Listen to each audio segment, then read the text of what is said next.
नमस्कार, मैं हूं सैयद सुहेल। तो आज आपको भारत की बात बताता हूं। उम्मीद करता हूं आप सभी पूरी तरह से फिट होंगे और बहुत बहुत सेहतमंद होंगे। आइए आपको बताता हूं आज आपके लिए क्या है खास। सबसे पहले बात करेंगे हम कि क्या राहुल गांधी चाहते हैं कि हिंदुस्तान में भी नेपाल जैसी हिंसा और आगजनी हो।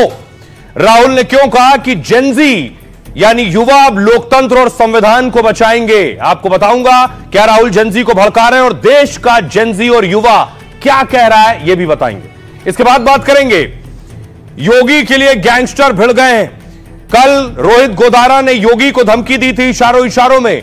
आज लॉरेंस गैंग सामने आ गया है योगी के बचाव में। क्या कह रहा है लॉरेंस गैंग और आखिर यह लड़ाई जो दो गैंगस्टर के बीच में है वो असली हिंदू और नकली हिंदू तक आ गई है। इसके बाद बात करूंगा अगली बड़ी खबर की। लश्कर का नया हेडक्वार्टर बन रहा है। भारत ने मुरीदगे हाफिज सईद का हेडक्वार्टर तबाह कर दिया था। आपको ग्राउंड पर ले चलूंगा और दिखाऊंगा मुरीदगे का हेडक्वार्टर कैसे तैयार हो रहा है, पैसा कहां से आ रहा है और वहां आखिर क्या बनने वाला है। आतंकियों को कैसी और कौन सी ट्रेनिंग दी जाएगी और कैसे पैसा जुटाया जा रहा है। अगली बड़ी खबर जिस पर हम बात करेंगे कि आखिर यासीन मलिक हाफिज सईद से मिला 2006 में। आज इसका खुलासा हुआ है कि यासीन मलिक को कहा गया था कि हाफिज सईद से मिलो जाकर। क्या वो सरकार और भारत सरकार की तरफ से कहा गया था? उस वक्त मनमोहन सिंह साहब पीएम हुआ करते थे। किसने कहा यासीन मलिक से हाफिज सईद को मिलने को, यह आपको बताऊंगा। अगली बड़ी खबर बात करेंगे आईफोन के लिए मारामारी शुरू हो गई। आईफोन 17 आ गया। आपको दिखाऊंगा दिल्ली, मुंबई, बैंगलोर में किस तरह से भीड़ जुटी और न सिर्फ भीड़ जुटी, वहां लात घूसे भी चलने लगे। अगली बड़ी खबर जिस पर हम बात करेंगे, भारत में करोड़पति दोगुने हो गए। अच्छी खबर है कि भारत में कैसे 90% करोड़पति और बढ़ गए हैं।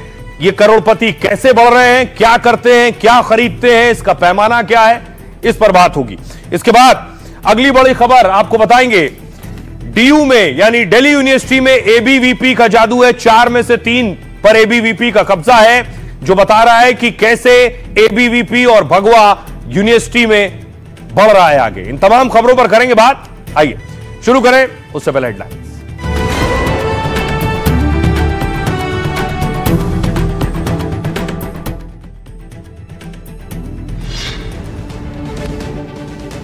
भारत में आईफोन 17 की बिक्री शुरू। मुंबई स्टोर पर उमड़ी भीड़ में चले थप्पड़, लाइन में लगने को लेकर मारपीट।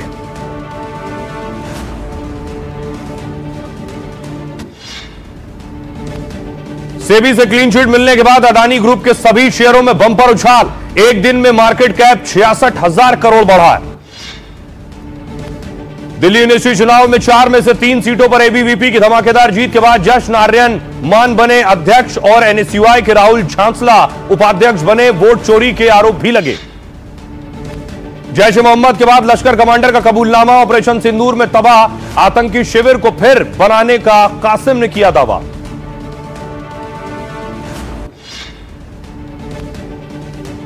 राहुल गांधी के सलाहकार सैम पित्रोदा का विवादित बयान। बोला पाकिस्तान मुझे घर जैसा लगा। बीजेपी बोली कांग्रेस पाकिस्तान की चहेती।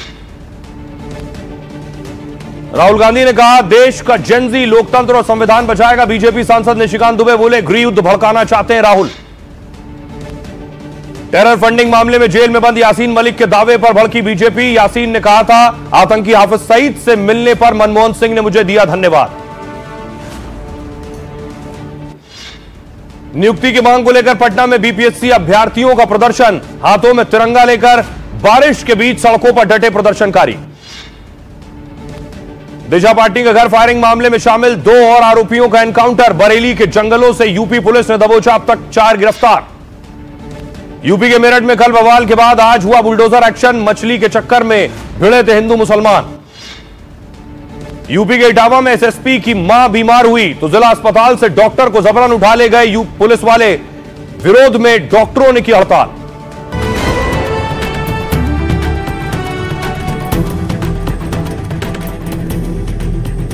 और आइए शुरुआत करने जा रहा हूं आज की पहली बड़ी खबर के साथ। और पहली बड़ी खबर है राहुल जेनजी को भड़का रहे हैं। जेनजी यानी युवा, आज की जो जनरेशन है उसे भड़का रहे हैं। राहुल ने बाकायदा ट्वीट किया और लिखा है कि संविधान को बचाएंगे और लोकतंत्र की रक्षा करेंगे जेनजी, वही जेनजी जिन्होंने नेपाल में आग लगा दी थी। लेकिन भारत के जेनजी आज क्या कर रहे थे आपको बताऊं। पहली तस्वीर देखिए। आज जेनजी पहुंचे थे आईफोन खरीदने।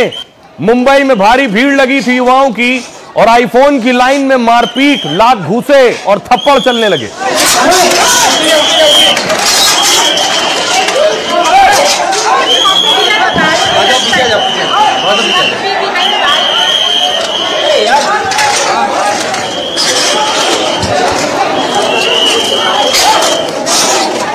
ये आप देख रहे हैं घूसे चल रहे हैं। ये आईफोन की भीड़ है, जरा भीड़ देखिए। युवा सुबह उठते ही पहुंच गए आईफोन लेने और उसके बाद देखिए मारपीट शुरू हो गई।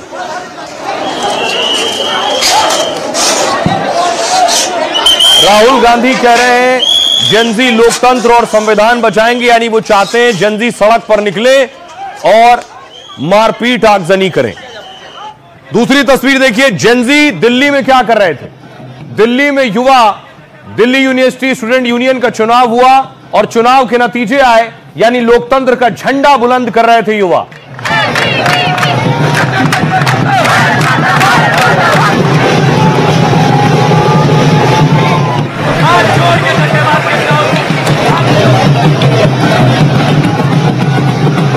एबीवीपी 3 सीटों पर जीती है, 1 पर एनएसयूआई की जीत हुई है।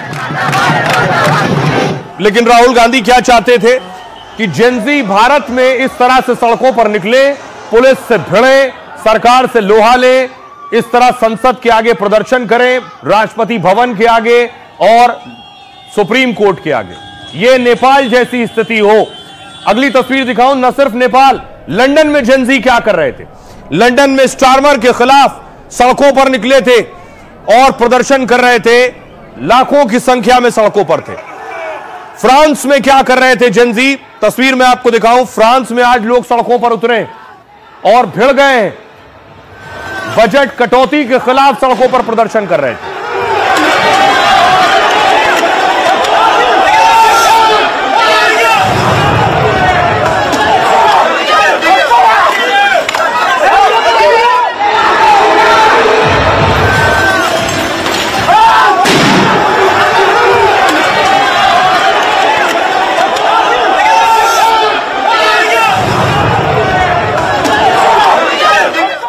भारत में जेनजी आज कहां था।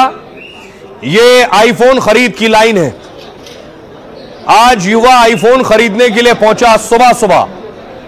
भीड़ देखिए जरा।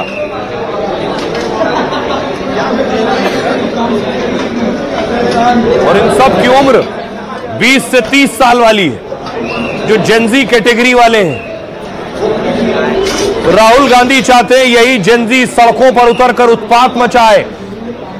बीजेपी कह रही है राहुल गांधी गृहयुद्ध कराना चाहते हैं। आप कहना क्या चाहते हैं? एक जेनजे के नाम पर देश में आप अराजकता फैलाना चाहते हैं। राहुल गांधी इस देश को गुमराह करना चाहते हैं, इस देश को तोड़ना चाहते हैं। ये भारत को गृह युद्ध में फंसाना चाहते हैं। युवाओं से संविधान बचाने की राहुल गांधी की अपील का क्या मतलब निकाला जाए। आखिर युवाओं से लोकतंत्र की रक्षा करने वाली बात के मायने क्या हैं?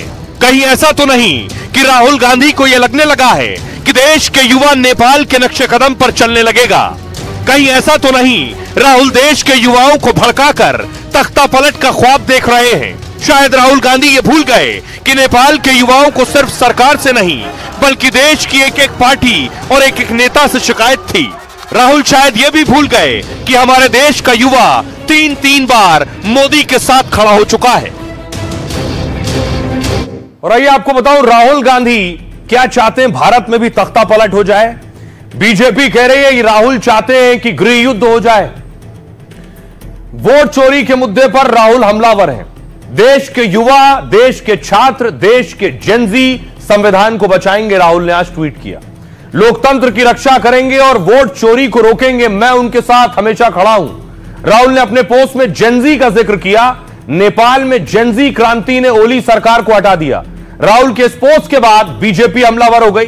गिरिराज सिंह ने कहा भारत कभी भी अर्बन नक्सल को स्वीकार नहीं करेगा। राहुल देश को गृहयुद्ध में फंसाना चाहते हैं। रविशंकर प्रसाद ने कहा राहुल गांधी लगातार झूठ बोल रहे हैं। राहुल ने विपक्ष के नेता पद की गरिमा गिरा दी है। फडणवीस ने कहा राहुल की देश के संविधान में आस्था नहीं है। वो अर्बन नक्सली की भाषा बोल रहे हैं कि जेनजी को संवैधानिक सरकार को उलट देना चाहिए। कंगना रनौत ने कहा लगता है कि वो सुबह सुबह आंखें मलते उठे और फिर कुछ भी पोस्ट कर देते हैं, कुछ भी लिख देते हैं। उनको पता होना चाहिए कि नेपाल के लोगों ने उनके जैसे वंशवादियों को ध्वस्त किया है। इस तरह की करतूतें करेंगे तो देश माफ नहीं करेगा। निशिकांत दुबे कह रहे हैं जेनजी परिवारवाद के खिलाफ है। वो नेहरू, इंदिरा, राजीव, सोनिया के बाद राहुल को क्यों बर्दाश्त करेगा? जेनजी भ्रष्टाचार के खिलाफ है, आपको क्यों नहीं भगाएगा? आइए आपको सुनवाता हूं, इसके बाद सुनिए जरा सियासतदान क्या कह रहे हैं। राहुल गांधी जी का दिमाग चोरी हो गया है। अब जब दिमाग चोरी हो जाता है तो इसी प्रकार की बातें लोग कहते हैं। अर्बन माओइस्टों वाली भाषा वो कर रहे हैं कि जेनजी ने आकर संवैधानिक सरकार को उलट देना चाहिए। इस प्रकार की बात जब कोई करता है तो इससे अलग बात अर्बन माओइस्ट क्या करते हैं? भारत को दुनिया का सिरमौर हम कैसा बना सकते हैं, ये जानने वाली जेनजी है। यही युवा, यही छात्र संविधान और लोकतंत्र की हिफाजत करेगा। आई सल्यूट राहुल गांधी और भाजपा वालों, शर्म खाओ, राहुल गांधी का धन्यवाद दो कि जो उन्होंने ये बयान दिया है, पर जरा अपने दामन में भी तो झांको। जेनजी के नाम पर देश में राहुल गांधी अराजकता फैलाना चाहते हैं और लोकतंत्र को कमजोर करना चाहते हैं। क्यों? क्योंकि हम सत्ता में आ जाएं। तो सत्ता में आप कभी नहीं आइएगा। देश के नौजवानों को राहुल गांधी बगलाना बंद करें झूठी बात के आधार पर। आरएसएस और बीजेपी के सपनों में जो उनके लिए एक आइडियल कंट्रीज है ना, वो पाकिस्तान और बांग्लादेश। हम क्या करें साहब? उन्हें लगता है पाकिस्तान, हर जगह पाकिस्तान दिखता है, और हिंदुस्तान को भी उसी स्तर पे ले जाने के लिए मेहनत भी पूरी कर रहे हैं, इसमें कोई शक की बात नहीं। जहां जिन्ना फेल हो गए वहां आरएसएस सफल हो रहा है। ये भारत को गृह युद्ध में फंसाना चाहते हैं। कभी मुसलमानों को भड़काएंगे, कभी अलूल जलूल की बातें करेंगे, कभी बांग्लादेश हो जाएगा इनके लोग कहेंगे। ये अर्बन नक्सल है। लोगों की संख्या बहुत ज्यादा है। उन नौजवान देखना चाहिए कि देश किस तरफ जा रहा है। अगर वोटों की चोरी हो रही है, मशीनों में गड़बड़ी हो रही है, भ्रष्टाचार बढ़ रहा है, आज 1.5 लाख पौने 2 लाख करोड़ के कर्जदार हो गए हैं। इन चीजों को देखते हुए हमारे नौजवानों को जो भविष्य है इस देश के अंदर, उनको आगे आना चाहिए और इसमें इंटरफेयर करना चाहिए। कुछ आइडिया नहीं है कि वर्ल्ड में चल क्या रहा है। वो लगता है सुबह सुबह आंखें मलते मलते उठते हैं और कुछ भी पोस्ट कर देते हैं, कुछ भी लिख देते हैं। तो उनको ये पता होना चाहिए। उनके जैसे वंशवादियों को उन्होंने वहां ध्वस्त किया है। इस वहां से वहां पे डेमोक्रेसी लेके आए हैं वो लोग। अगर इस तरह की करतूतें करेंगे तो भागे निकाले जाएंगे। अब सवाल यह है, क्या भारत के युवाओं को भड़काया जा सकता है देश में तख्ता पलट के लिए? कितने हैं इस तरह के युवा? कितनी आबादी है जेनजी की? मैं आपको बताता हूं। दुनिया में सबसे अधिक जेनजी अगर कहीं है तो वह हिंदुस्तान में। भारत में इनकी आबादी 37 करोड़ 40 लाख है। 1997 से 2012 के बीच इनका जन्म हुआ। इंटरनेट और स्मार्टफोन चलाते इन्होंने होश संभाला। देश में सबसे ज्यादा जेनजी है बिहार में, जबकि केरल में इनकी संख्या सबसे कम है। यह आ गया है हिंदुस्तान का नक्शा। अब देखिए कहां कितने जेनजी हैं। जम्मू कश्मीर में 30% से ज्यादा जेनजी है युवा। उत्तर प्रदेश में 30%, बिहार में 32.7%, यानी जो 12 से 28 के बीच है। झारखंड में 30.7% और राजस्थान में 29.2% जेनजी है। क्या जेनजी ऐसा सोचता है? आइए आपको भारत के जेनजी को सुनवाता हूं। क्या वो वाकई ये सोचता है कि वो सड़क पर निकलकर आग लगा सकता है, या वो ये सोचता है कि हिंदुस्तान में उसके पास बहुत मौके हैं, पढ़ाई लिखाई के भी, रोजगार के भी और आगे जिंदगी में बढ़ने को भी, इसलिए वो नहीं कर सकता जो नेपाल में लोगों ने किया। सुनिए। यहाँ पे जेनजीज के पास एक तो एम है, वो फोकस्ड हैं और हमें जॉब्स कहीं ना कहीं मिल रही हैं। मतलब ये कहीं ना कहीं ये भी कनेक्ट करता है थ्रू इकोनॉमी कितनी है और फोकस्ड कितने हैं, उन सारी चीज़ों से कनेक्ट करती हैं। हर कंट्री में अब जब जेनजी उठता है सबको समझ आ रहा है कि Gen Z is the future. So Gen Z अपने हक की लड़ाई लड़ेगा, बट उसका तरीका सही होना चाहिए और इंडिया को शिखर पर लेके जाएं, इंडिया को बेस्ट कंट्री बनाएं। डेफिनेशन आ जाता है कि जेनजीज बहुत ही ज्यादा हाइपर सेंसिटिव होते हैं, बहुत जल्दी। यही वो चीज है जो जेनजी को मिलेनियल्स और किसी जनरेशन से अलग बनाती है, जो जेनजी ने प्रूव की है कि वक्त आने पर वो अपने मोबाइल फोन के ऐप से लेकर अपने देश के गवर्नमेंट को भी अनइंस्टॉल करने की पूरी ताकत रखती है। राहुल गांधी जी ने अपने पर्सनल फायदे के लिए जो है यूज किया है। नेपाल वाला पूरा जो है यहाँ पे आके कर देंगे, भारत में भारत के लोगों को भड़का देंगे, तो भारत की जो पब्लिक है इतनी पागल नहीं है, भारत की पब्लिक समझती है। सरकार बन नहीं रही है, वो मतलब यही है, विपक्ष का तो यही काम होता है, जो रूलिंग सरकार होती है उसका कोई ना कोई बात का पतंगड़ बनाना होता है, मुद्दा बनाना होता है। राहुल गांधी जी सिर्फ फर्जी बातें करते हैं, उनका संविधान से कोई लेना देना नहीं है, वो सिर्फ अपने मैनिफेस्टो को बढ़ावा देते हैं। मैं राहुल गांधी के विचारों से जो है सहमत नहीं हूँ कि युवाओं को भड़काने का काम कर रहे हैं। बराबर एक ही मुद्दे को वोट चोरी करना, ये कहीं ना कहीं जनजी को भटकाने का काम कर रहे हैं। पहली बात तो हम अपने हमारी जो युवा है वो सब सशक्त हैं, जानते हैं किस चीज से चीजों को करना है और आगे बढ़ना है। एक और खबर है आज की, कल जिसका हम जिक्र कर रहे थे कि योगी आदित्यनाथ को धमकी मिली, तो आज उस धमकी पर देखिए योगी के साथ लॉरेंस आकर खड़ा हो गया। योगी के लिए गैंगस्टर आपस में भिड़ गए। योगी आदित्यनाथ के साथ लॉरेंस गैंग आकर खड़ा हो गया कि गोदारा धमकी कैसे दे सकता है, और असली सनातनी और नकली सनातनी की लड़ाई शुरू हो गई है।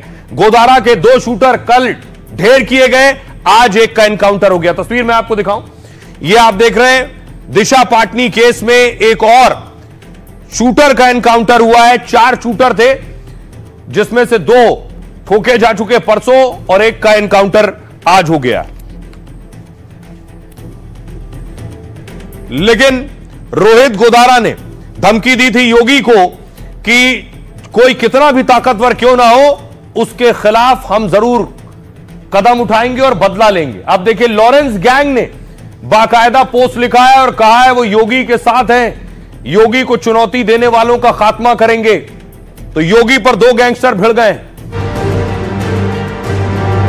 योगी आदित्यनाथ के लिए गैंगस्टर्स में एनकाउंटर हो गया। लॉरेंस बिश्नोई गैंग और रोहित गोदारा गैंग में जुबानी भिड़ंत शुरू हो गई। योगी की पुलिस ने गैंगस्टर्स को ठोका तो जुर्म की दुनिया में तहलका मच गया। अपराधी कोई भी हो, माफिया कोई भी हो, अगर वो पाताल के अंदर भी छुपा होगा, वहां से भी उसको निकाल करके बाहर लाएंगे और कानून के शिकंजे में डाल करके उसको सजा दिला करके। अपराधियों को खदेड़ने वाले ऑपरेशन में जुटे योगी के लिए डॉन वर्सेस डॉन हो रहा है। क्या अब योगी के लिए गोदारा को निपटाएगा लॉरेंस?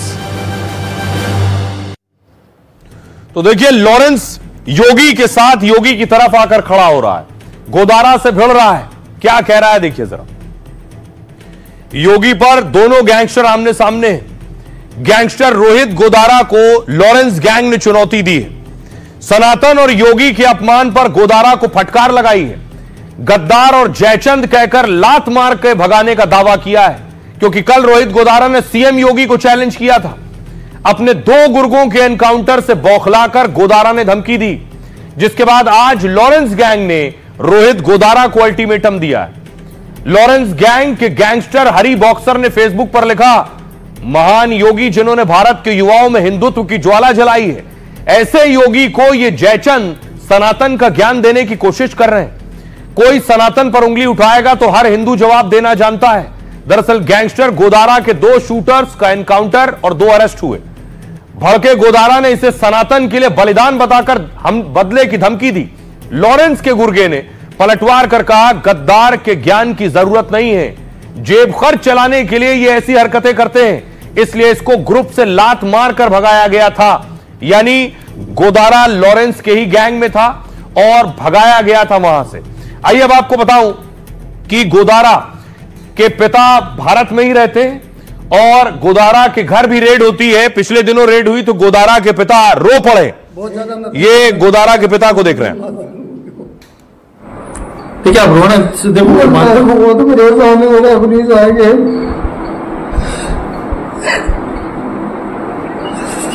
मैंने क्या करो, घर बना की सकट ले आया तू, मैं मेरी मजदूरी मेहनत करूं, मेरा परिवार सारा मजदूरी में लगे, 80 साल का आदमी हूं मैं, सारा दिन खेत में काम करूं, बहुत ज्यादा मैं परेशान हो गया, मैं जीना जमा करूं। तो गोदारा के पिता कह रहे हैं वो खेती किसानी करते हैं, उनका कोई वास्ता नहीं उनके बेटे से। लेकिन लॉरेंस बिश्नोई और रोहित गोदारा पहले साथी थे। जुर्म की दुनिया में आकर गोदारा लॉरेंस से जुड़ा था। लॉरेंस की गैंग के लिए रोहित गोदारा काम करने लगा। लॉरेंस, गोल्डी बराड़ और गोदारा मिलकर नेटवर्क को बढ़ा रहे थे। साथ मिलकर इनकी गैंग ने कई वारदात को अंजाम दिया। पंजाब, हरियाणा, दिल्ली, राजस्थान, यूपी में इनकी दहशत फैली। लेकिन कुछ महीने पहले पैसों को लेकर गैंगस्टर्स में विवाद हुआ। वारदातों का सोशल मीडिया पर क्रेडिट लेने पर टकराव हुआ दोनों के बीच। फिर लॉरेंस का साथ छोड़ गोदारा गोल्डी बराड़ से मिल गया, अलग हो गए दोनों। कभी जिगरी रहे लॉरेंस गोदारा, अब एक दूसरे के खून के प्यासे हैं। दोनों अपनी गैंग की ताकत बढ़ाने के लिए हिंदुत्व की राह पर चल रहे हैं। योगी को धमकाने के लिए रोहित गोदारा ने सनातन का जिक्र किया। जवाब में लॉरेंस गैंग ने गोदारा पर नकली सनातनी का ठप्पा लगा दिया। एजेंसियों का दावा है कि हिंदुत्व के नाम पर सिर्फ समर्थक बढ़ाना इनका मकसद है। सनातनियों के लिए रॉबिनहुड दिखाने को की फिराक में है दोनों, इसलिए संतों का बयान देने वाली खुशबू पाटनी के घर हमला किया। क्योंकि प्रेमानंद महाराज और अनिरुद्धाचार्य के लाखों फॉलोअर्स हैं, इनका मकसद है कि उनकी तरफ से बोलेंगे तो उनके फॉलोअर इनके समर्थक बन जाएंगे। इनकी सहानुभूति पाने और धर्म रक्षक दिखाने की होड़ लगी है इनकी। योगी आदित्यनाथ पहले कह चुके हैं कि ऐसे लोग जो युवाओं को खराब और बर्बाद कर रहे हैं, ये बख्शे नहीं जाएंगे। सुनिए। सबसे बड़ी आबादी यूपी में निवास करती है और हम गर्व के साथ कहते हैं कि हमारे पास देश का सबसे अच्छा यूथ है, सबसे जुझारू यूथ है। इस युवा पीढ़ी के भविष्य के लिए हमें किसी माफिया और किसी भी ऐसे अपराधी को कोई छूट नहीं देनी चाहिए जो युवा पीढ़ी के भविष्य के साथ खिलवाड़ कर रहा है। तो गैंगस्टर्स पर चारों तरफ एक्शन हो रहा है। वहां योगी यूपी में, दिल्ली में आज दिल्ली पुलिस ने देखिए रेड की है बाकायदा। 58 छापे मारे हैं और 42 गिरफ्तारी हुई है। बड़े बड़े गैंगस्टर्स पर बताया गया 6 गैंगस्टर्स गिरफ्तार हुए हैं। 50 लाख कैश बरामद हुआ है। स्कॉर्पियो 14 किलो सोना बरामद हुआ है। 14 किलो चांदी बरामद हुई है।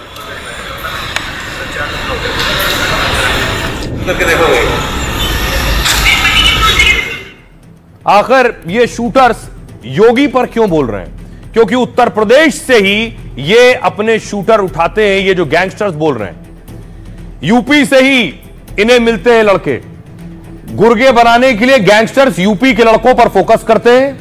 लॉरेंस और गोल्डी गैंग वारदात के लिए यूपी से शूटर उठाते हैं। यूपी के नाबालिग और कम उम्र के लड़कों का इस्तेमाल करते हैं। इन्हें पैसों का और रौब का लालच देकर गैंग में शामिल कराते हैं। गैंगस्टर्स को बड़े पैमाने पर असलहे और बुलंदशहर से सप्लाई होते हैं। मोहाली के इंटेलिजेंस हेडक्वार्टर में हमले का नाबालिग आरोपी अयोध्या का था। बाबा सिद्दीकी के शूटर्स को भी योगी की एसटीएफ ने गिरफ्तार किया। सिद्दीकी हत्याकांड में मुख्य शूटर शिवा बहराइच का रहने वाला था। मकोका केस में वांटेड नवीन गाजियाबाद का रहने वाला है। लॉरेंस गैंग के 1 लाख के इनामी मनप्रीत उर्फ सन्नी मेरठ में पकड़ा गया। तीरथ सिंह की हत्या के लिए सन्नी ने विदेशी पिस्टल खरीदी। जयपुर में रंगदारी के लिए करवाए हमले में आगरा के प्रदीप का नाम आया। अंबाला में फायरिंग वाले हथियार गोरखपुर के मनीष यादव ने सप्लाई किए थे। गैंगस्टर को ठोकने वाली यूपी एसटीएफ कई राज्यों के लिए अब राहत बन गई है। लॉरेंस गैंग के शूटर नवीन कसाना को हापुड़ में मार गिराया गया था। नवीन कसाना 3 राज्यों की पुलिस के लिए सिरदर्द बन गया था। दिशा पाटनी के घर फायरिंग से उत्तर प्रदेश में धाक जमाने की कोशिश की, लेकिन योगी के योद्धाओं ने 2 शूटर का एनकाउंटर कर दिया। गैंगस्टर और बदमाशों के एनकाउंटर और गिरफ्तारी एक कड़ा संदेश है। यूपी में योगी के रहते कोई गैंग जमीन तैयार नहीं कर पाएगा, यह साफ है। अब आपको उत्तर प्रदेश में जो जमीन से जुड़े रहे पूर्व डीजीपी विक्रम सिंह साहब को सुनिए कि ये जो गुर्गे हैं, ये यूपी से ही आकर शूटर्स क्यों उठाते हैं गैंगस्टर्स। यूपी से कहीं ज्यादा योगदान आप देखें। रोहित गोदारा कहां का रहने वाला है, लॉरेंस बिश्नोई कहां का रहने वाला है। अरे जब सरताज और वो जहां के यूपी के नहीं है, तो जहां पे ये तो फुट सोल्जर्स हैं, और फुट सोल्जर्स वही होता है जो पुलिस और फौज में रंगरूट होता है। सस्ते दाम पर जो लड़का मिल जाए वहां से ले लो। यूपी में चूंकि गरीबी ज्यादा है, इसलिए फुट सोल्जर्स आसानी से यूपी में मिल जाते हैं। यूपी के बाद आइए अब आपको लिए चलता हूं पाकिस्तान। वहां आतंक का हेडक्वार्टर फिर से बन रहा है। लश्कर का नया हेडक्वार्टर। ऑपरेशन सिंदूर में भारतीय सेना ने यह हाफिज सईद का मुरीदके में जो आतंकी कैंप था, इसे तबाह कर दिया था। लेकिन अब यह आतंकी कैंप फिर से बनना शुरू हो गया है असीम मुनीर और शाहबाज की वजह से। अगली तस्वीर देखिए जरा। बाकायदा जो टूटी हुई इमारत और ढांचा था उसे पहले बुलडोजर से ढहा दिया गया है, पूरे मलबे को समतल कर दिया गया, उसके बाद वहां से मलबा हटाने का काम शुरू हुआ, यह बुलडोजर चला है। हिंदुस्तान ने आतंकिस्तान को करारा जवाब दे दिया था, जैश और लश्कर के ठिकानों को मिट्टी में मिला दिया था। अब हाफिज और मसूद अजहर अपने आतंकी हेडक्वार्टर फिर से बनाने में जुटे हैं। पाकिस्तान सरकार ने भी आतंकियों को फंड जारी किए हैं। इससे दुनिया के सामने आतंक पर पाकिस्तान एक बार फिर गिर गया है। और आइए अब आपको बताऊं कि आतंकी कैंप कैसे तैयार हो रहे हैं। ऑपरेशन सिंदूर में भारत ने लश्कर के हेडक्वार्टर तबाह कर दिए थे। लाहौर से 40 किलोमीटर दूर मुरीद के लश्कर तैयबा का बेस है। 2000 में बना यह कैंप आतंक की बड़ी ट्रेनिंग यूनिवर्सिटी है। 200 एकड़ में फैला यह जमातुद्दावा का सेंटर है। मुंबई हमले के मास्टरमाइंड हाफिज सईद का गढ़ है। एयर स्ट्राइक में हाफिज का ठिकाना तबाह हो गया था। खुद लश्कर के कमांडर ने यह वीडियो जारी किया है कि भारत के हमले में मुरीदके के कैंप खंडर जैसा हो गया। मुरीदके में आतंकियों को ट्रेनिंग दी जाती थी। लश्कर कमांडर कासिम ने कहा हमले में मरकज तबाह हो गया था। उसने दावा किया कि अब उससे भी बड़ा कैंप बनेगा। कासिम ने खुलेआम मरकज तैयबा में शामिल होने की अपील की है। आतंकियों को दी जाने वाली दौर सुफा में शामिल होने का दावा किया है। दौर सुफा एक तरह की आतंकवादी ट्रेनिंग है। धार्मिक कट्टरता के साथ हथियार चलाने की ट्रेनिंग दी जाती है। 5 फरवरी 2026 तक इस कैंप को बनाने का लक्ष्य रखा गया। यह दूसरा कैंप बहावलपुर जैश ए मोहम्मद मसूद अजहर का कैंप। इससे पहले जैश आतंकी ने भी 3 दिन पहले पोल खोली। मसूद अजहर के कमांडर ने हमले की सच्चाई बताई और हमले में अजहर के परिवार के लोगों के टुकड़े टुकड़े हो गए। हमले में मसूद के परिवार के 10 लोग मारे गए थे। 2011 तक इस कैंप में सिर्फ एक मस्जिद थी। उसके बाद आतंकियों की ट्रेनिंग और दूसरी चीजें शुरू हुई। कैंपस में इमारतें और बाकी स्ट्रक्चर बढ़ता चला गया। सैटेलाइट इमेज के आधार पर यह पूरा इलाका 18 एकड़ का है। बहावलपुर मसूद अजहर के गढ़ के तौर पर जाना जाता है। मरकज सुभान अल्लाह जैश ए मोहम्मद का हेडक्वार्टर भी रहा है। मार्च 2025 में असीम मुनीर ने बहावलपुर कैंट का दौरा किया। अब एक बार फिर बहावलपुर को दोबारा बनाया और बसाया जा रहा है। मसूद अजहर ने इसके लिए खुद कैंपेन शुरू किया। मसूद अजहर ने कहा था इससे जमीन के कई हिस्से जन्नत बन जाएंगे। शहीद मस्जिदें फिर से मुस्कुराएंगी और रौनक लौट आएगी। आइए आपको सुनवाऊं। आतंकी खुद कह रहा है कि यहां से मुजाहिदीन तैयार होते हैं। सुनिए। वक्त मरकज तैयबा मुरीदके में जामे मस्जिद उम्मुल कुरा इसको हमले में तबाह कर दिया गया था। अब उसकी तामीर नौ का सिलसिला जारी है। अल्लाह के फजल करम से ये मस्जिद पहले से बहुत बड़ी बनेगी। अल्लाह ताला इस मस्जिद को अपने बंदों के लिए आबाद करे। यहाँ से बड़े मुजाहिदीन और बड़े तलबा नमाजें पढ़ के फारिग हुए। तो बड़े आतंकी क्या कर रहे हैं हाफिज सईद और मसूद अजहर? पैसा कहां से आएगा? पाक में आतंकी संगठन को फिर से खड़ा करने की कोशिश है। जैश ए मोहम्मद ने ऑपरेशन 313 शुरू किया है। 4000 मिलियन पाकिस्तानी रुपए इकट्ठा करने हैं। इन पैसों से 313 मदरसे और कैंप बनाए जाएंगे जहां से फिर से आतंकियों को ट्रेनिंग दी जाएगी। पाकिस्तान के साथ दूसरे देशों से भी फंड जुटाए जा रहे हैं। हर जैश समर्थक को 21,000 पाकिस्तानी करेंसी देना होगा। खाड़ी देशों सऊदी, मलेशिया, यूएई, बांग्लादेश से फंडिंग है। पाकिस्तान सरकार ने 14 करोड़ की मदद का ऐलान किया था। इस पर भारत सरकार ने कड़ा एतराज जताया।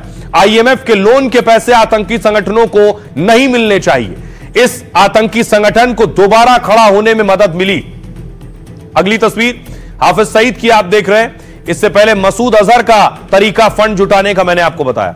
हाफिज सईद के लिए पाक सरकार ने 4 करोड़ मंजूर किए। लश्कर ने फंड जुटाने की कोशिश शुरू कर दी है। मौलाना अबू जर और यूनुस शाह बुखारी को जिम्मेदारी सौंपी गई है। हाफिज ने इसको लेकर एक कमेटी भी बनाई है और भारत के हमले के बाद इस टीम ने मौके का दौरा किया। मरकज तैयबा में पुनर्निर्माण का काम शुरू हो गया है। सीनियर लश्कर नेताओं की देखरेख में किया जा रहा है। बाढ़ पीड़ितों के लिए राहत की आड़ में पैसा इकट्ठा किया जा रहा है। 2005 में भूकंप के दौरान भी पाक आतंकियों ने यह तरीका अपनाया था। लश्कर के गुर्गे बाढ़ राहत वाली जगहों पर पहुंच जाते हैं। वहां पाकिस्तानी रेंजर्स और अधिकारियों के साथ तस्वीरें खिंचवा रहे हैं।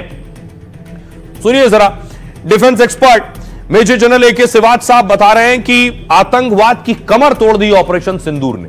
अब कैसे फिर से खड़े होने की कोशिश कर रहे हैं? ये समझ रहा है क्योंकि भारत दोबारा हमला कर सकता है, क्योंकि ऑपरेशन सिंदूर का फौज है।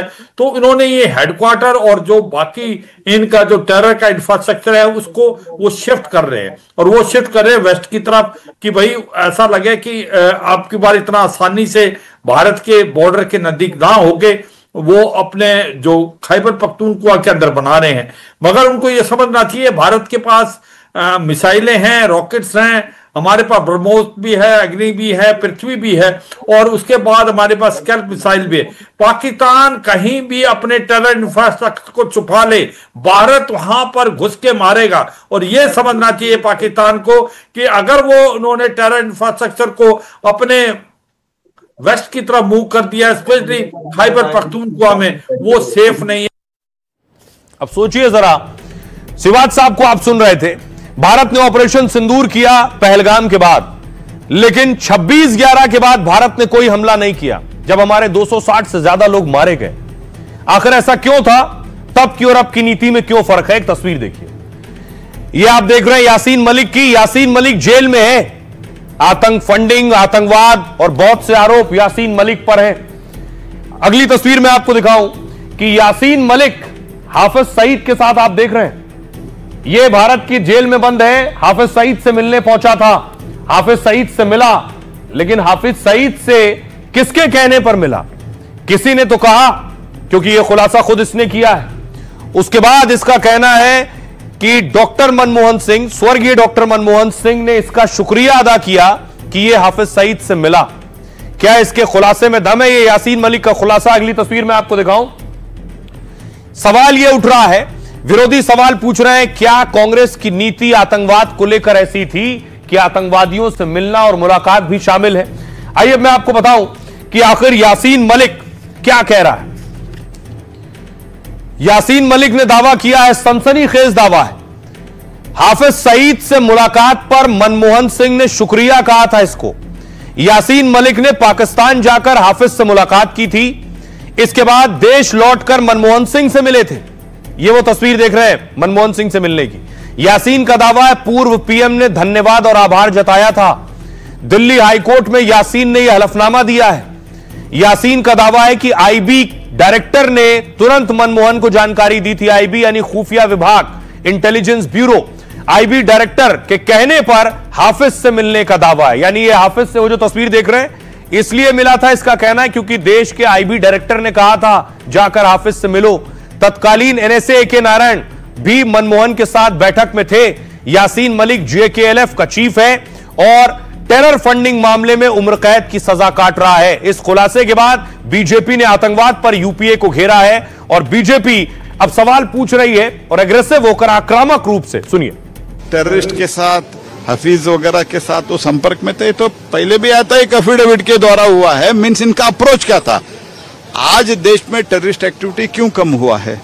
क्योंकि हमारा अप्रोच बहुत स्पष्ट है, ये नॉनसेंस हम टॉलरेट नहीं करते। अभी तो यासीन मलिक को पकड़ के अंदर डाले, ये प्रधानमंत्री जी के निवास में जाके उनको बिरयानी खिलाते थे। ये लोग इनके क्या अपेक्षा कर सकते हैं? आदमी बोल सकता है कि मनमोहन सिंह साहब देशभक्त नहीं थे, कोई भी ये भी बोल सकता है कि मनमोहन सिंह साहब ने देश के प्रधानमंत्री रहते हुए कोई भी ऐसा काम किया जिससे देश का कहीं भी नुकसान हुआ हो। कोई ये भी कह सकता है कि मनमोहन सिंह देशभक्त नहीं थे। ये सारी बातें बेबुनियाद है। हाफिज सईद को किसने छोड़ा था?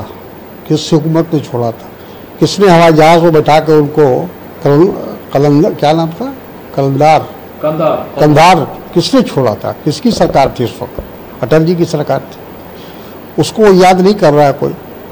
देखिए, कोशिश सरकार की यही होती है, कभी कभी प्रयास होता है, हो सकता है कि उसके जरिए कोई रास्ता निकल आए, कामयाब हो जाए, ये तो हमेशा कोशिश होती है। गांधी जी बताइए, जिस सरकार को आप कठपुतली से चला रहे थे वो हाफिज सईद जैसे आतंकी से बात कर रहे थे, और बातचीत के लिए भी किसको चुना था? यासीन मलिक को। अब देखिए जरा, यासीन मलिक कह रहा है कि सरकार के कहने पर, आईबी के डायरेक्टर के कहने पर हाफिज सईद से मिला। और इधर राहुल के करीबी हैं, राहुल के गुरु भी कहे जाते हैं, सैम पित्रोदा। सैम पित्रोदा कह रहे हैं कि वो पाकिस्तान उन्हें बहुत पसंद है। वो कह रहे हैं पाकिस्तान घर जैसा लगता है उन्हें।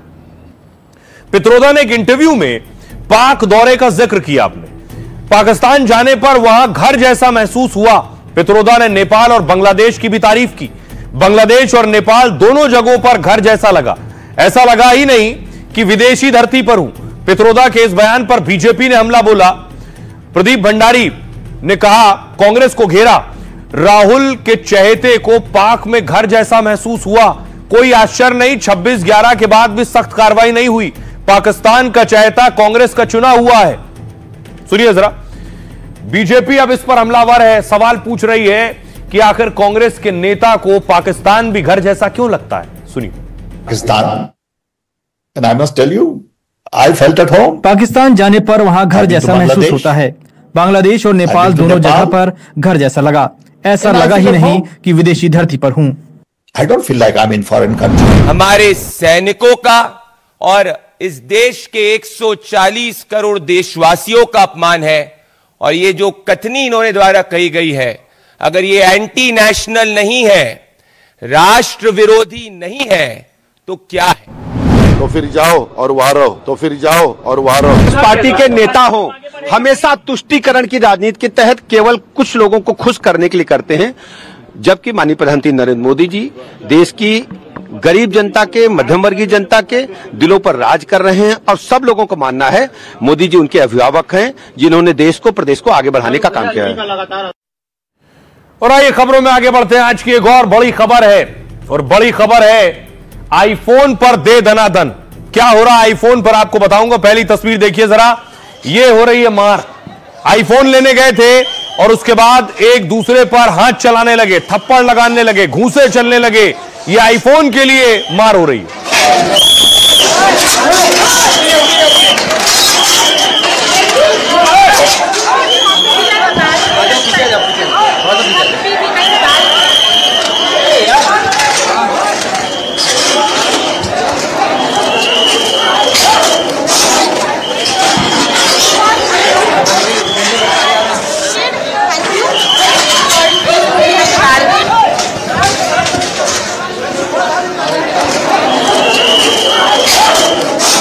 अगली तस्वीर देखिए, ये जो भीड़ आप देख रहे हैं, ये लाइन, अभी सूरज भी नहीं निकला है लेकिन आईफोन की लाइन में लग गए जाकर। इन्हें पता था कि सुबह स्टोर खुलेगा, उससे पहले लाइन में लग जाओ क्योंकि सबसे पहले आईफोन खरीदना है। ये क्रेज था आईफोन का। अंदर नहीं लेंगे। 10 मोबाइल ले सकता, 10 आईफोन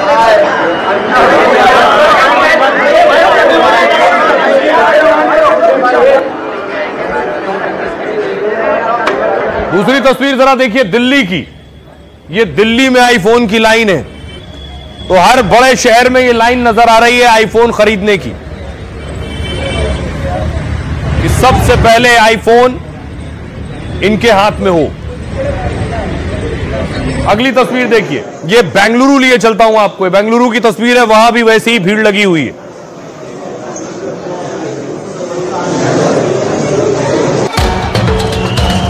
हिंदुस्तान में मोबाइल पर मार हो गई है। आईफोन 17 खरीदने को लेकर थप्पड़ चलने लगे। कोई इसको मार रहा तो कोई उसको पीट रहा। आईफोन का नया वर्जन जैसे ही आया तो मुंबई में फैंस ने लाइनें लगा दी। सोचा था फोन खरीदेंगे, लेकिन यहां तो लात घूंसे चलने लगे। किसी ने कॉलर पकड़ा तो किसी ने मुक्का चला दिया। मारपीट और थप्पड़बाजी की नौबत इसलिए आई क्योंकि आईफोन का भगवा मॉडल आ गया था, जिसे लेने के लिए ऐसी होड़ लगी कि दे दनादन हो गया। आईफोन पर भिड़ंत को सुरक्षा बलों ने डंडे के दम पर रोका, वरना तो मोबाइल के चक्कर में मारकाट मच जाती। अब देखिए जरा आईफोन को लेकर इतनी मार क्यों मची है, क्या खास है इसमें। आईफोन को लेकर क्रेज है लोगों में। आज से भारत में आईफोन की नई सीरीज की बिक्री शुरू हो गई। लंबे वक्त से लोगों को एप्पल के आईफोन 17 का इंतजार था। पहली बार आईफोन ने भगवा रंग वाला मोबाइल लॉन्च किया है। इसमें बड़ा स्टोरेज, दमदार प्रोसेसर, लंबी बैटरी लाइफ है। इस मॉडल में बड़ी स्क्रीन है जो वीडियो और गेम देखने के लिए खास है। आईफोन 17 के बेस मॉडल की शुरुआती कीमत है करीब 83,000 रुपए। आईफोन 17 प्रो 1,35,000 रुपए में मिल रहा है। आईफोन 70 प्रो मैक्स का टॉप मॉडल 2,30,000 में मिलेगा। सबसे पतले आईफोन एयर की कीमत 1,20,000 रुपए है। अमेरिका, ब्रिटेन, जापान, दुबई में भारत से सस्ता है आईफोन, और फ्रांस, जर्मनी और डेनमार्क में आईफोन की कीमत भारत से ज्यादा है। मीडिया रिपोर्ट्स के मुताबिक भारत में करीब 1.5 करोड़ आईफोन यूजर हैं। भारत के स्मार्टफोन बाजार में 2024 तक आईफोन की हिस्सेदारी 5% थी। टाटा ग्रुप के क्रोमा ने आईफोन पर एक स्टडी रिपोर्ट जारी की, जिसके मुताबिक आईफोन का ज्यादातर बेस मॉडल बिकता है। भारत में हर 5वां आईफोन ग्राहक पुराना मॉडल एक्सचेंज कर रहा है। क्रोमा की स्टडी कहती है आईफोन में 128 GB स्टोरेज पहली पसंद है। अमेरिका में बिकने वाले 97% आईफोन भारत में बने होते हैं। 2025 के 5 महीनों में भारत से यूएस को 37,000 करोड़ के आईफोन मिले। अमेरिकी राष्ट्रपति ट्रंप ने एप्पल कंपनी को कहा था अमेरिका में ही बनाओ फोन, लेकिन एप्पल के दिल्ली, मुंबई, बेंगलुरु के स्टोर को करोड़ों की सेल होती है। अब आइए आपको सुनवाता हूं, ये जो लाइन में लगे सुबह सूरज निकलने से पहले रात तक लगे, सुनिए जरा क्या कह रहे हैं। मैं सुबह से ही लाइन में लगा हुआ था, बहुत ज़्यादा एक्साइटमेंट है और काफ़ी मतलब पकड़ के ना ऐसा लग रहा है कि कुछ जीत लिया है मैंने। तो अभी कॉस्मो ऑरेंज कलर भी बड़ा खतरनाक सा बढ़िया सा लग रहा है। हाँ, इस बार इस कलर का ज़्यादा क्रेज होगा, बिकॉज अभी इंडिया में आपने देखा भगवा कलर इज, तो मेरा बेसिकली मैं मुस्लिम हूँ, लेकिन लव कलर। देर से तो मैं 2 बजे आ गया था लाइन में, but it is not that. सारा काम शुरू हुआ जब प्री ऑर्डर के लिए प्री बुकिंग स्टार्ट हुआ था लास्ट वीक, तब 3-4 डिवाइसेस से you had to keep on going to ensure that आप प्री बुक कर लो, एंड दैट इज हाउ आप ये पूरी लाइन थोड़ा एस्केप। बहुत क्राउड है, अभी लोगों के अंदर भी बहुत भीड़ है लेने के लिए, बाय करने के लिए। मैं भी अहमदाबाद से आया हूँ लेने के लिए स्पेशल। अभी सुबह की 6:20 पे मैं लैंड हुआ हूँ यहाँ पे लेने के लिए, स्पेशल यहाँ पे आया हूँ। मैं आऊँगा तो दो फोन लेके ही जाऊँगा मैं। 2 दिन से लाइन में लगा हूँ मैं, कल जाके नंबर मिला है तो अभी मेरा टोकन नंबर है 16। आधे घंटे में आईफोन हाथ में आ जाएगा मेरे। क्रेज है आईफोन का, वो हिसाब से लोग आते रहते। इस ईयर का कलर बहुत डिफरेंट निकाला है एप्पल ने, जो कि पिछली सीरीज में कहीं नहीं देखने मिला था। IPhone 5s to iPhone 17 pro max, ये मेरा फेवरेट कलर है, इसलिए काफी एक्साइटेड हूँ मैं। प्राइस को लेकर आपका क्या है? प्राइस के लिए संतुष्ट, तो अगर ये 2 लाख रुपीज का होता तो भी 17 प्रो मैक्स ऑरेंज कलर मुझे लेना है। तो आपने देखा आईफोन खरीदने की हो, लाख रुपए का फोन है, ऐसे ही नहीं आ रहे हैं, क्योंकि भारत में करोड़पति भी बढ़ रहे हैं। मैं आपको बताऊं, 2 गुने हो गए हैं करोड़पति हिंदुस्तान में, 2 गुने। कैसे हो गए आपको बताऊं, ये आप देख रहे हैं भारत में करोड़पति, देखिए जरा। 2017 में 1,59,000 थे, 2021 में 4,58,000 करोड़पति हो गए। उसके बाद देखिए 2025 में 8,71,000 हो गए, यानी लगभग 2 गुने। और 35 में सोचिए 20 लाख हो जाएंगे, यानी इससे भी 2 गुने 10 साल में। अब करोड़पति आखिर कैसे तय होता है कोई आदमी? करोड़पति मतलब जिसकी कुल संपत्ति 8.5 करोड़ से ज्यादा हो, यानी जिसके पास 1 करोड़ है या 2 करोड़ है, वो करोड़पति में नहीं गिना जाएगा। 8.5 करोड़ या उससे ज्यादा अगर संपत्ति है। 4 साल में 90% ऐसे करोड़पति बढ़ गए। हर आधे घंटे में एक नया करोड़पति जुड़ रहा है इसमें। यह है भारत की तरक्की की तस्वीर। आइए अब आपको बताऊं कि आखिर ये जो करोड़पति आदमी है, ये कहां खर्च करता है, कहां रहता है।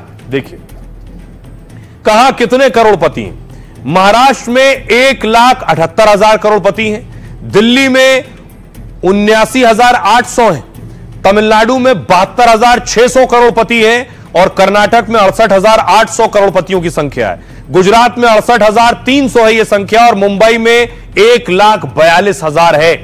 शहरों में देखिए, दिल्ली में 68,200, बेंगलुरु में 31,600, अहमदाबाद में 26,800 करोड़पति हैं। यह है कहां कितने करोड़पति। लेकिन बड़ी बात यह, ये खर्च कहां करते हैं। कोलकाता में 26,600 है इनकी संख्या। करोड़पतियों की संख्या टॉप 5 देश कौन कौन से हैं? अमेरिका है इसमें एक, दूसरा करोड़पतियों में चीन है, फ्रांस है तीसरा देश, चौथा जापान है, और 5वां जर्मनी है। इंग्लैंड भी करोड़पतियों की संख्या में कहीं आगे। अब आपको बताऊं कि करोड़पति इतना पैसा कमाने के बाद लुटाते कहां है। देखिए इनका खर्चा होता है डिजिटल पेमेंट्स, यूपीआई 35% इस्तेमाल करते हैं।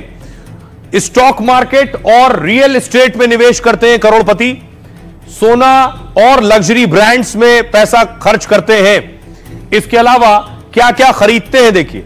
रोलेक्स की घड़ियां खरीदते हैं जो भारत में 2000 से लेकर 1 करोड़ तक की कीमत की आती हैं। तनिष्क ज्वेलरी ब्रांड में इन्वेस्ट करते हैं।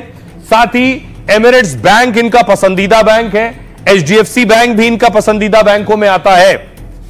और करोड़ों रुपए की ये चंदन की लकड़ी तस्करी की जा रही थी।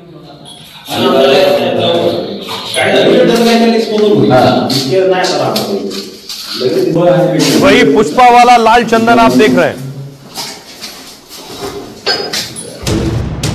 इस बार रियल लाइफ पुष्पा मुरुगन से लाल चंदन की डायरेक्ट डील करने चेन्नई नहीं गया, बल्कि रियल लाइफ पुष्पा महाराष्ट्र के पालघर आया और साथ में माल भी लाया। 4 टन यानी 4000 किलो एकदम असली शेषाचलम के जंगलों से निकली लाल चंदन की लकड़ियां, वही लाल चंदन जिसके पैसे वसूल करने पुष्पा जापान तक पहुंच गया था। इस कहानी में एक रियल लाइफ भंवर सिंह भी है, थोड़ा ज्यादा शातिर और खतरनाक। उसने जाल बिछाया, दाना डाला, तो क्या पुष्पा उस जाल में फंस गया? क्या पुष्पा ने भंवर सिंह से डील करने की कोशिश की? नहीं, रियल लाइफ पुष्पा अपना माल छोड़कर फरार हो गया। अब देखिए लाल चंदन कहां से कहां जा रहा था। ये शानदार ग्राफिक्स आप देख रहे हैं, किस तरह लाल चंदन ट्रक में लोड किया जाता है और फिर अनलोड किया जाता है। पालघर में करीब 4000 किलो लाल चंदन जब्त किया गया। इसी लाल चंदन की तस्करी पर पुष्पा फिल्म बनी थी। वन विभाग ने जब्त की लाल चंदन की 200 से ज्यादा शाखाएं। अंतर्राष्ट्रीय बाजार में इसकी कीमत 12 करोड़ थी जो पकड़ा गया है माल। खुफिया जानकारी पर कार्रवाई हुई, आरोपी फरार बताए जा रहे हैं। छापेमारी में बरामद लाल चंदन उच्च क्वालिटी की है। आंध्र प्रदेश में शेषाचलम के जंगलों में मिलती है यह वाली क्वालिटी। इस क्वालिटी के लाल चंदन की बड़े पैमाने पर तस्करी होती है। इस क्वालिटी के लाल चंदन की कीमत सोचिए 2 से 5 करोड़ प्रति टन तक होती है। लेकिन सोचिए कि यह जो चंदन है, लाल चंदन, यह आता कहां से है, जाता कहां है, कितने में बिकता है? मुनाफा सोचिए 1200% का मुनाफा है इसमें, 1200%। आइए इसके बारे में आपको बताऊं मैं। दरअसल ये देख रहे हैं, ये है वो लाल चंदन। पुष्पा जैसे पानी के रास्ते इसे पहुंचाता था।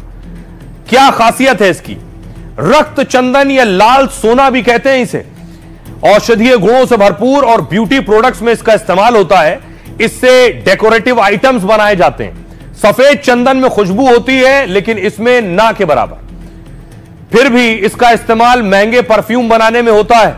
मजबूती की वजह से घर और फर्नीचर बनाने में भी इस्तेमाल होता है। संगीत के वाद्य यंत्र बनाने में इस्तेमाल होता है। लेकिन यह मिलता कहां है, सवाल यह है। ज्यादातर आंध्र प्रदेश और तमिलनाडु में मिलता है। केरल और तेलंगाना के कुछ इलाकों में मिलता है। आंध्र प्रदेश के शेषाचलम के जंगलों में उच्च क्वालिटी का मिलता है। कडप्पा और तिरुपति जिले के 5 लाख हेक्टेयर में फैला यह जंगल। आंध्र प्रदेश में इसकी सुरक्षा STF के जवानों के हवाले रहती है। आमतौर पर 60 से 70 हजार रुपए किलो है ये, लेकिन अच्छी क्वालिटी की कीमत 2 लाख रुपए प्रति किलो तक पहुंचती है। 1 टन की तस्करी से 20 से 40 लाख। 1 टन की तस्करी में करीब 1200% के मुनाफे का अनुमान है। यह इतना दुर्लभ क्यों है? पेड़ों को बढ़ने में कम से कम 40 से 50 साल का वक्त लगता है, तब ये तैयार होते हैं। जितनी डिमांड है उतनी सप्लाई नहीं होती है। दुनिया भर से डिमांड लेकिन प्राकृतिक तौर पर सिर्फ भारत में मिलता है। तस्करी की वजह से पेड़ों की संख्या 50% कम हो गई। तस्करी क्यों और कहां होती है? डिमांड ज्यादा होने की वजह से बड़े पैमाने पर तस्करी होती है। चीन और जापान में इसकी बहुत ज्यादा डिमांड है। नेपाल और तिब्बत के रास्ते चीन तक होती है। तस्करी के लिए चेन्नई, तुतीकोरिन, कोलकाता, मुंबई पोर्ट का इस्तेमाल होता है। इसकी तस्करी सरसों की खली, नारियल के रेशे और नमक के बीच में छिपा कर की जाती है। यह है इसका तिलिस्म। आइए खबरों में आगे बढ़ते हैं। आज की खबर दिल्ली से है। डूसू का चुनाव था, यानी दिल्ली यूनिवर्सिटी स्टूडेंट यूनियन, जिस चुनाव पर पूरे देश की नजर होती है, क्योंकि इस चुनाव से बड़े बड़े नेता देश को मिले हैं, जिसमें अरुण जेटली साहब और बड़े बड़े नाम हैं, कांग्रेस की प्रवक्ता रागिनी नायक, ये सारे नाम इस चुनाव से जीत कर निकले हैं। अगली तस्वीर में आपको दिखाऊं, एबीवीपी ने बड़ी जीत हासिल की है। ये जीत के बाद की तस्वीर आप देख रहे हैं।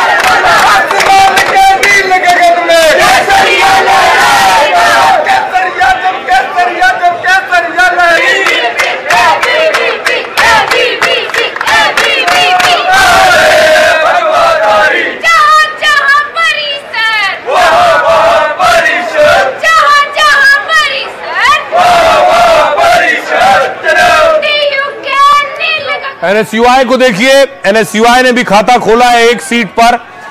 यह एनएसयूआई के कार्यकर्ता और विनिंग कैंडिडेट।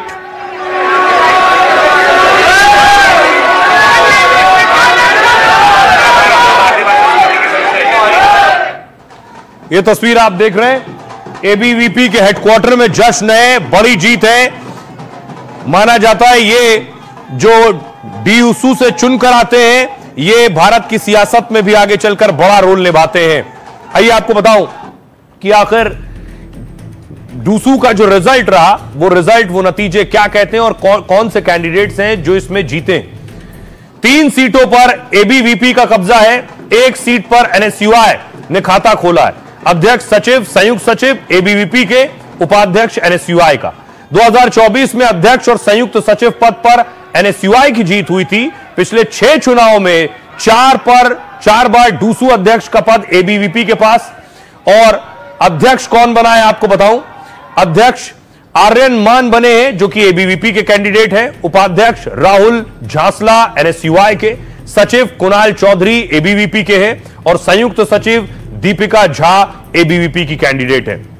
आइए आपको सुनवाता हूं, सुनिए जरा विनिंग कैंडिडेट्स क्या कह रहे हैं। में कई मुद्दे और हमारे एबीवीपी के मैनिफेस्टो में भी कई मुद्दे रहे। सबसे पहला मुद्दा है मेट्रो कंसेशन पास। हम जल्द से जल्द दिल्ली यूनिवर्सिटी के हर स्टूडेंट के लिए मेट्रो कंसेशन पास चालू करेंगे। दिल्ली विश्वविद्यालय के जो छात्र हैं, पहले तो उनका विश्वास जीतने के लिए बहुत बहुत धन्यवाद करना चाहूँगा उनको, और उनको एक आश्वासन और विश्वास दिलाना चाहूँगा कि जब जब उन्हें मेरी जरूरत पड़ेगी मैं उनके लिए आधी रात के लिए खड़ा रहूँगा। मैं दिल्ली यूनिवर्सिटी के एक स्टूडेंट को धन्यवाद करना चाहूँगी कि उन्होंने मुझ पर विश्वास जताया और 4000 के एक मार्जिन से जिताया। उसके लिए मैं एक स्टूडेंट का धन्यवाद करना चाहूँगी। और हम पूरे 1 साल दिल्ली यूनिवर्सिटी में काम करने वाले हैं वुमेन सेफ्टी को लेकर, और वुमेन को प्रायोरिटाइज कर हम आगे रखेंगे और उस पर काम करेंगे। हम चारों को दिल्ली यूनिवर्सिटी के स्टूडेंट्स ने इलेक्ट किया है, उनको रिप्रेजेंट करने के लिए, उनकी आवाज़ बनने के लिए।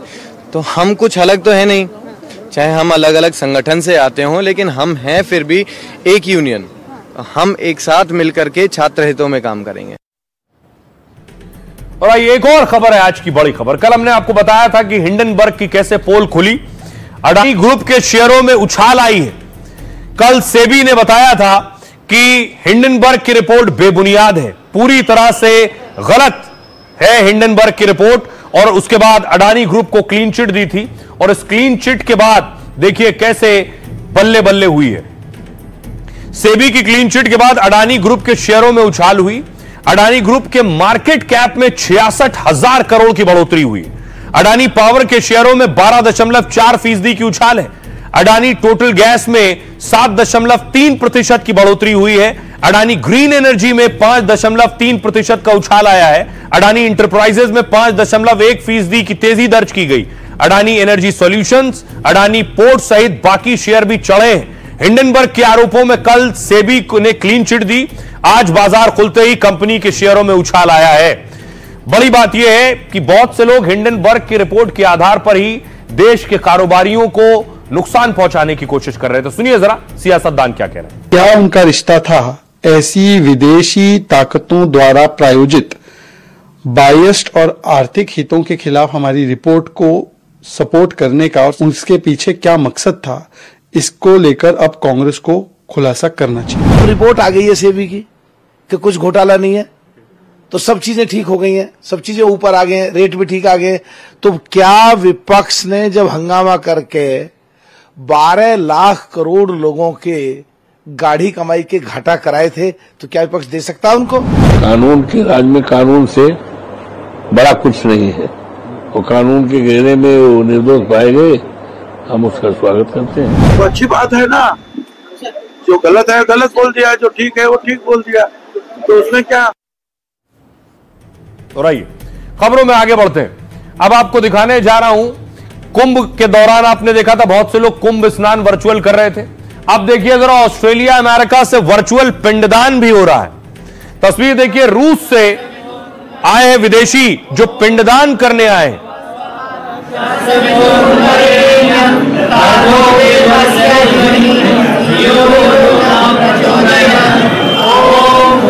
गया की तस्वीरें आप देख रहे हैं। गया में विदेशी अपने पूर्वजों का पिंडदान कर रहे हैं।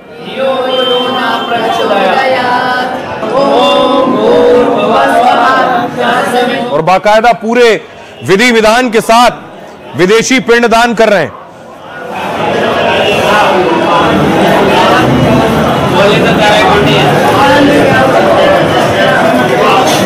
और सोचिए जो लोग विदेश में बैठे वो वर्चुअली पिंडदान कर रहे हैं, देख रहे हैं। इधर पिंडदान की प्रक्रिया चल रही है, दूसरी तरफ मोबाइल पर लाइव विदेश में बैठकर उसमें शामिल हो रहे हैं।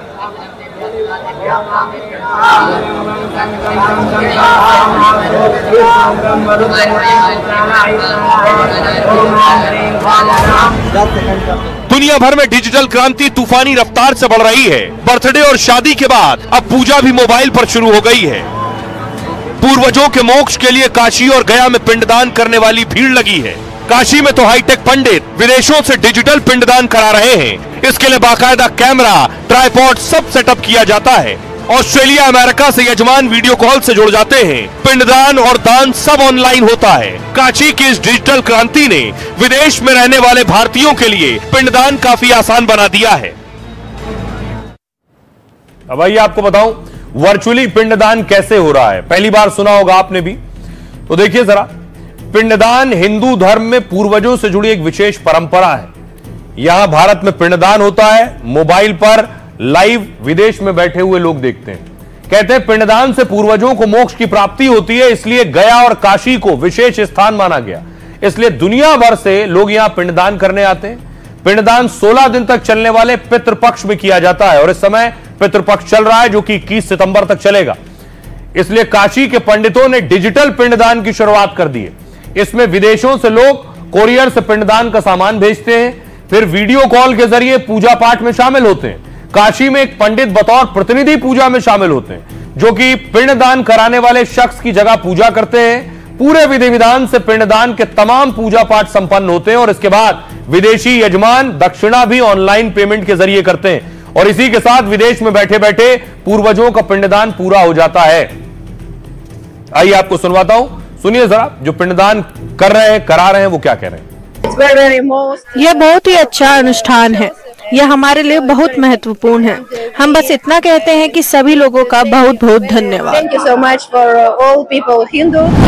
रूस, स्पेन, यूक्रेन, अमेरिका ऐसे विभिन्न देशों से आए हुए हैं। इनकी भी ऐसी कामना हुई कि भी जो है कि अपने पूर्वजों के मोक्ष के लिए, उनके कल्याण के लिए जो है कि तर्पण करें, पिंडदान करें और ये लोग वहां से चल करके यहाँ आज गया जी में पधारे हुए हैं। और आइए अब आपके लिए लाइफ का फंडा आपको बताऊं।